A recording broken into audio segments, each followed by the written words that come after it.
If you haven't heard about financial minimalism, this video is for you.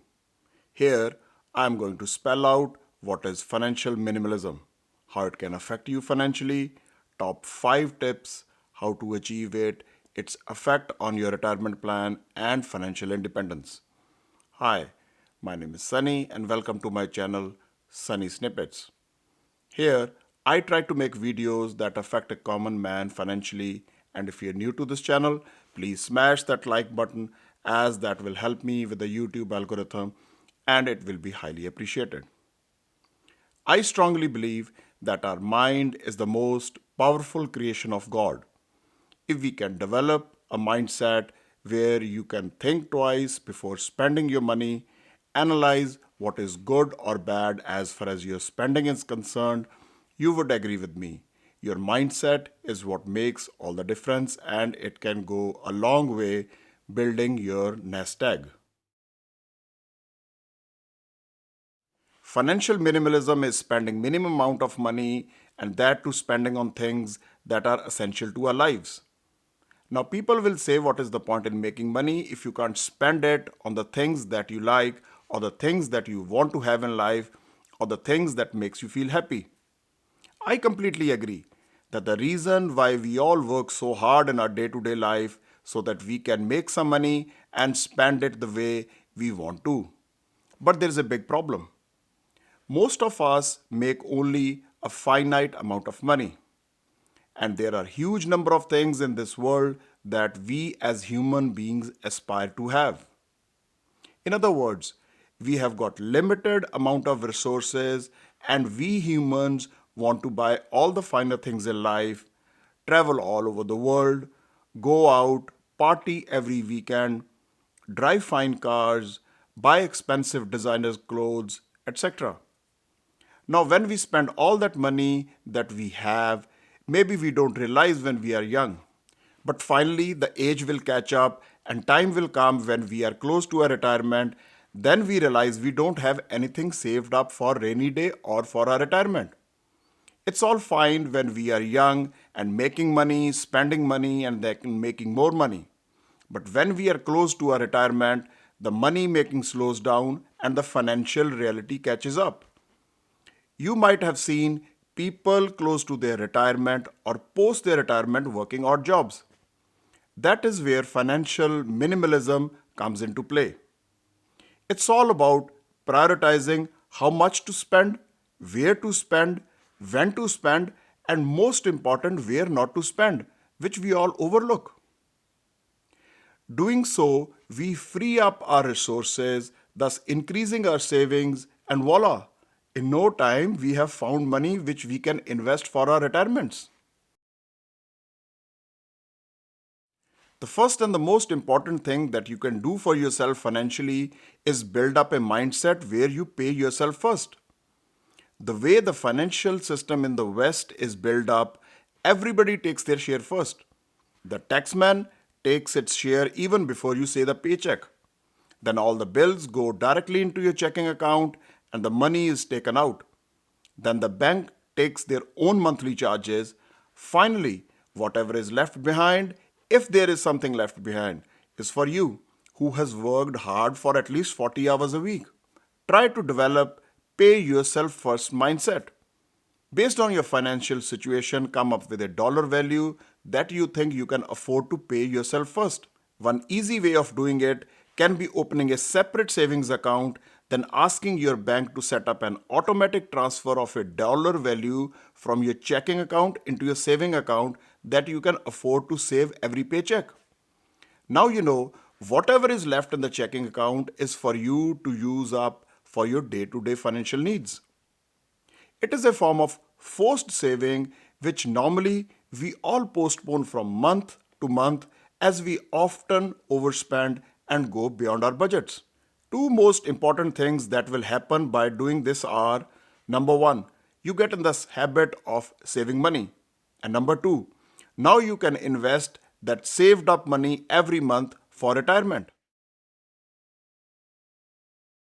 This is one thing that brings the most stress in our modern Western lives. I completely understand that we cannot eliminate that, But if we can somehow manage our debt by reducing it or making a choice between good and a bad debt, we are doing ourselves a big favor. I have made a complete video on the topic, is there such thing as a good debt? In that video, I have tried to explain the types of debt and what is a good or bad debt. Click on the top right corner if you are in mobile. You can go watch that video and then you can come back and continue watching this video. I'm also going to leave a link in the description below for your easy access. Since the Western economies are based on debt, so we can find debt everywhere. Some of the examples of debt are mortgage, car loan, student loan, credit card debt, lines of credit, etc. If we cannot differentiate between our needs and wants, then there's every chance that we will overspend in our lives. For most of us, our incomes are finite and we want all the finer things in life, thus creating a disconnect between our actual and our imaginary financial status.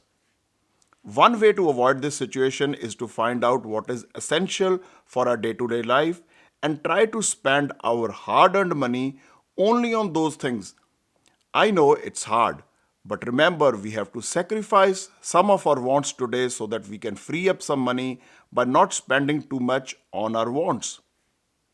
Since now we are spending less on our wants, you have some money freed up which you can put to use in the form of investments for your rainy day or for your retirement plans. We all know house is the most expensive thing an average person will buy in the Western world. You will make money in thousands and the house that you buy is in hundreds of thousands. You get the point. As most of us don't have money to buy the house outright, so we borrow the money from the bank to buy a house using our incomes as repayment guarantees. In other words, this repayment is called mortgage that we have to pay every month for the next 25 or 30 years. When we plan to buy a house, we go in for a dream house with 4 bedrooms, 3 washrooms, a big driveway, a big lot, a nice upscale area, etc. And often we go beyond our budgets because we think it's going to cost me extra $200, $300 more in mortgage and I can afford to pay that extra. Now, we will be stuck with that extra repayment for the next 25 to 30 years or until the house is paid off. In our part of the world, people are home rich and cash poor. We have most of our wealth stuck in our house that we live in. Thus, people are left with next to nothing to invest for their retirement or rainy days. Don't you agree? It would have been nice if we can live in a modest house that fulfills most of our needs. This way, it will free up extra cash from our mortgage that we can now put aside in an investment plan which can grow over a period of time for our retirements. Now, in case if there's an emergency, we can always use that extra fund that we have put aside and then we don't need to run at the last moment to the bank to get a refinance on our homes. This last important tip is vital link between achieving financial independence and retiring comfortably. At times, we get busy in our day-to-day lives and forget or postpone the transfer of money into our investment plans. Don't you think making this process automatic, where on a certain date a certain dollar value is taken out from your checking account or savings account and certain investment plan is bought as a part of your retirement plan? This way, you don't need to second guess what is the right time to buy.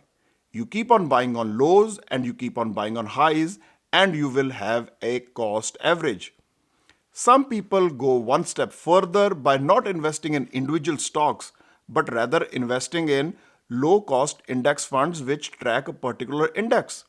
Since I'm not a financial advisor, so as a disclaimer, consult your financial advisor before making any investment decisions. The whole idea behind making this video is to educate my audience about financial minimalism. I try to practice it personally, which allows me to invest the freed up money for long term appreciation so that I can have a larger nest egg for my retirement.